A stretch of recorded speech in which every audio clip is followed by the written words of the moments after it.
Hello students, कैसे हैं आप सब। आई होप आप सब अच्छे होंगे। आईसीटी वर्चुअल क्लासरूम में आप सबका स्वागत है। मैं विकास। बच्चों, क्लास 10th का हम मैथ्स कर रहे हैं और चैप्टर है अरिथमेटिक प्रोग्रेशंस। काफी सारे क्वेश्चंस हम कवर करने वाले हैं आज। तो चलिए चलते हैं स्मार्ट बोर्ड पे और क्वेश्चंस कंटिन्यू करते हैं। तो स्टूडेंट्स, क्वेश्चन देखिए। ये क्वेश्चन आपको होमवर्क के लिए मिला था। उम्मीद करता हूं आप सबने इसको सॉल्व किया होगा। क्वेश्चन बहुत सिंपल है। Find the 20th term from the last term of the AP 3813, जिसकी लास्ट टर्म 253 है। तो बच्चों, क्वेश्चन बहुत सिंपल है। आपको क्या बताना, पीछे से 20वां पद बताना है इसका। ठीक है, आगे से नहीं, पीछे से। बोला गया है ना 20th term from the last term, तो पीछे से 20वां पद क्या होगा ये बताना है।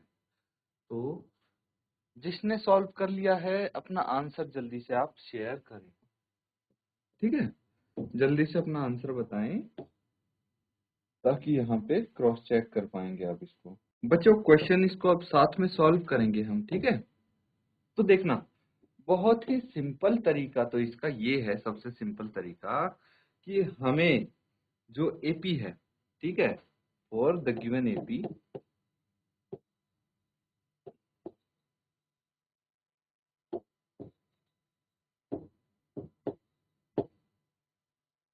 जो एपी गिवन है इसके लिए कॉमन डिफरेंस डी क्या होगा। भाई डी A2 माइनस A1 होता है, A2 माइनस A1। A2 कितना है, 8 है, A1 है 3, 5 आ गया। तो कॉमन डिफरेंस हमारे पास 5 है। अब एक काम करते हैं, इसको रिवर्स ऑर्डर में लिख के देखते हैं एपी को। ठीक है, तो आप क्या लिखेंगे,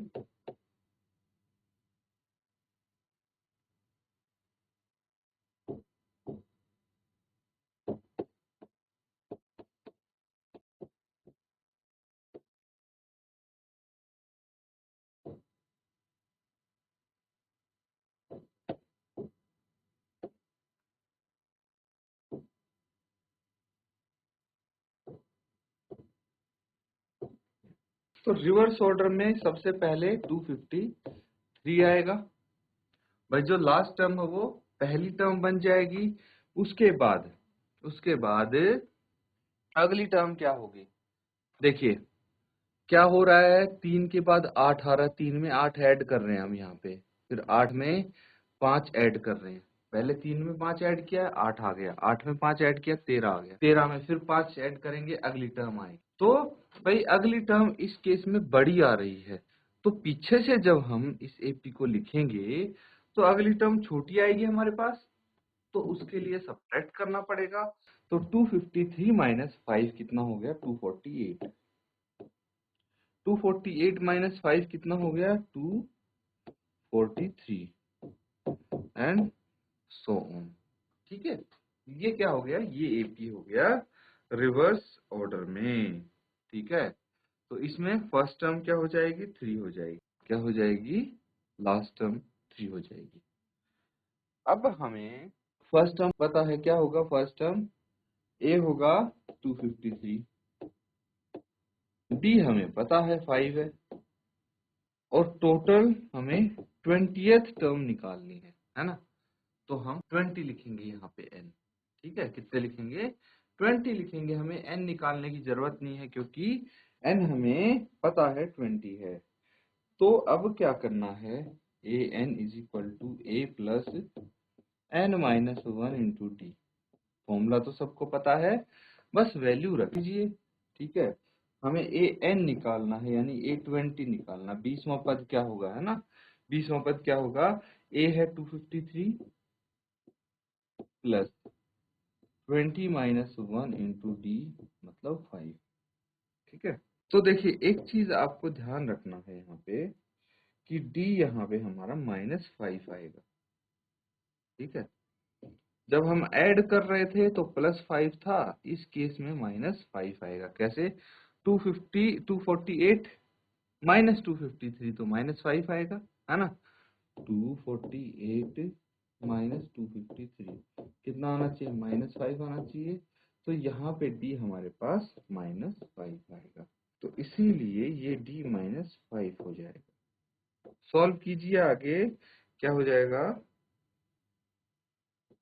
A20 is equal to 253 plus 19 into minus,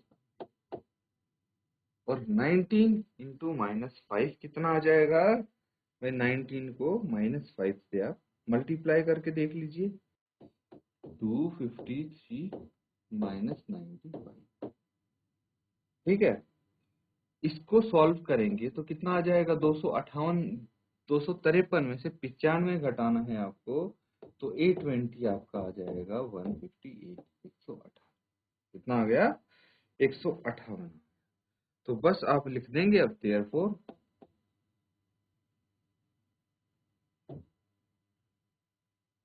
20th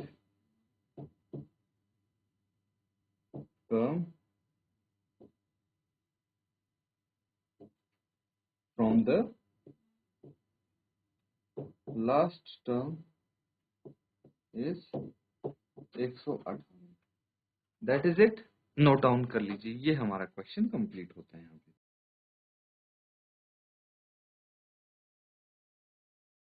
बच्चों अगला क्वेश्चन नोट डाउन कीजिए,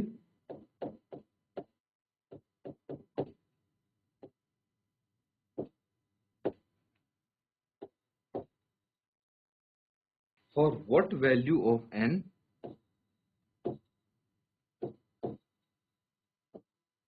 are the nth terms of two APs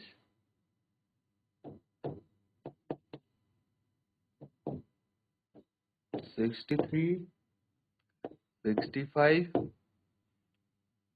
67 and 3, 10, 17। समझना क्वेश्चन को, इसमें बोला गया for what value of n, n का ऐसा कौन सा मान होगा जहां पे जो ये दो एपी आपको दी गई हैं इनकी टर्म्स इक्वल होंगी, सेम होंगी, ठीक है। तो ऐसे अगर लिखते जाएंगे हम, हमें पता है हम इनको पूरी एपी को कर सकते हैं और कहीं ना कहीं हमें n इक्वल मिल जाएगी, मतलब कोई ना कोई टर्म इक्वल मिल जाएगी, लेकिन पता नहीं वो कितने टर्म्स के बाद मिलेगी, इसीलिए हमें फॉर्मूला यूज करते हुए इसको सॉल्व करना है। तो जल्दी से नोट डाउन करो, सॉल्व करके आंसर बताएंगे।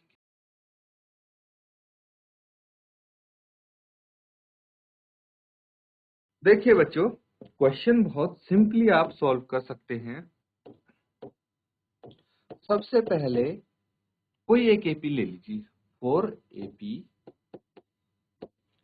63, 65, 67। इस एपी के लिए ए कितना है, 63 है, डी कितना है, 65 माइनस 63, ये आ गया 2, ठीक है।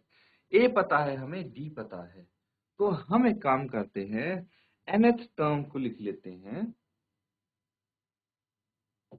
nth term of this AP क्या हो जाएगी, a n is equal to a plus n minus 1 into d होती है,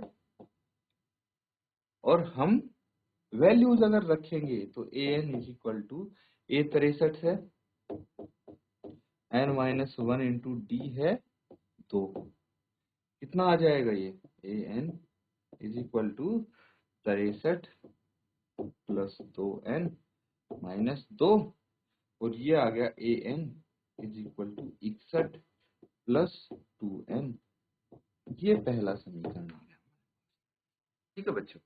तो यहाँ पे nth टर्म आ गई 61 प्लस 2n। सिमिलरली हम दूसरे एपी के लिए निकालेंगे nth टर्म, तो दूसरा एपी कौन सा है, 4 AP 3, 10, 17 एंड सो ऑन। इस एपी के लिए पहली टर्म है 3, टी कितना है 10 माइनस 3, A2 माइनस A1 होता है, तो ये आ गया अब हम nth टर्म निकालते हैं। nth term for this AP। इस AP के लिए nth टर्म क्या होगी? an is equal to a plus n minus 1 into d. an is equal to a कितना है यहाँ पे 3 है, प्लस n माइनस 1 और d कितना है 7 है। तो an कितना आ जाएगा यहाँ पे 3 प्लस 7n माइनस 7। और आगे इसको सॉल्व करेंगे तो 3 माइनस 7 माइनस 4 आ गया प्लस 7n। ये सेकंड। तो देखिए दोनों केस में हमारे पास an है। an equal to 61 plus 2n, an is equal to minus 4 है। ठीक है, माइनस 4 प्लस 7n। इन दोनों को इक्वेट कर देंगे तो हमारे पास क्या होगा? n की वैल्यू आ जाएगी। पहले यहां तक नोट डाउन कीजिए।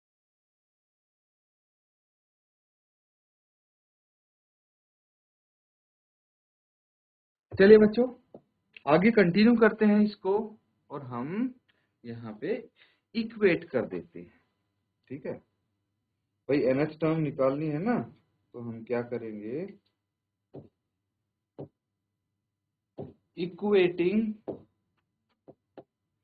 इक्वेशन 1 एंड 2, जो समीकरण 1 और 2 हैं उनको इक्वेट कर देते हैं। an इक्वल टू an तो है ही, तो बचा क्या?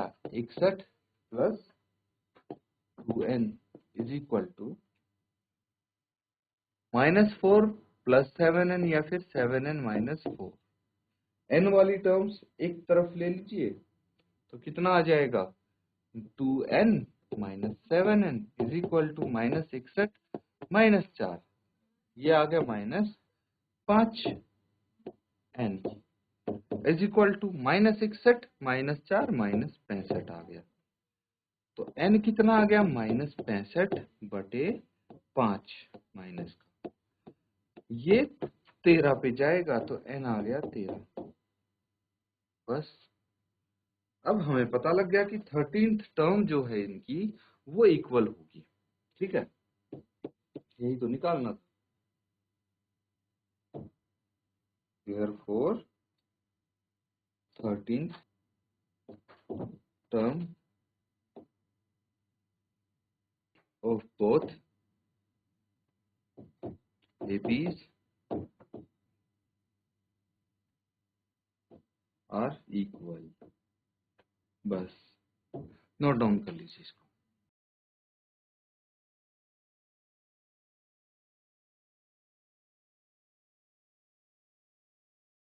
बच्चों क्वेश्चन लिखिए एक और।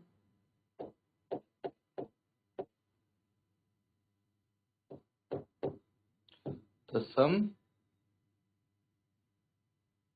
of fourth and eighth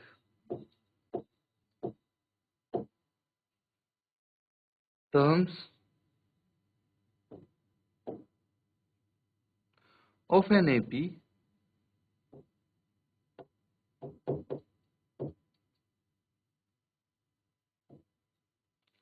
is 24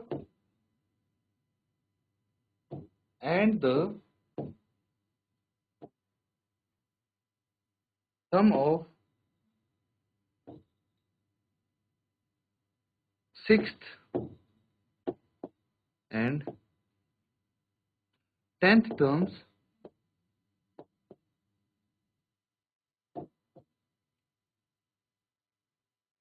is 44. Find the first,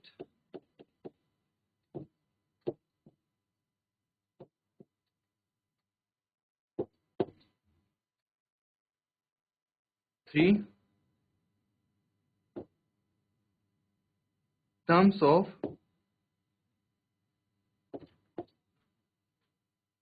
the AP। बस दैट्स इट। क्वेश्चन क्या है? ये सम दिया है। अब आपको कोई एपी है जिसकी फोर्थ टर्म और एट्थ टर्म, दो टर्म है, उन दोनों को ऐड करके कितना आता है? 24 आता है। और सिक्स्थ एंड 10th टर्म को ऐड करके 44 आता है तो वो एपी की पहले 3 टर्म्स निकालने हैं। ये आपका होमवर्क होगा स्टूडेंट्स, ठीक है। जल्दी से नोट डाउन कीजिए और होमवर्क में इसको करके लेंगे।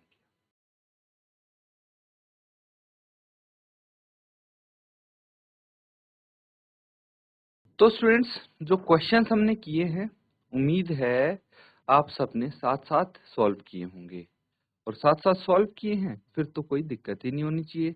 अगर कोई डाउट होता है तो साथ की साथ ही पूछ लिया करो बच्चों, आप हैं हैंड रेज करके डाउट पूछना होता है आपको। अब जो होमवर्क दिया है उसको आप सिंसियरली कंप्लीट कीजिए, अगले सेशन में हम इसको चेक करेंगे। इसी के साथ आज का सेशन यहाँ पे एंड करते हैं। Thank you and have a nice day.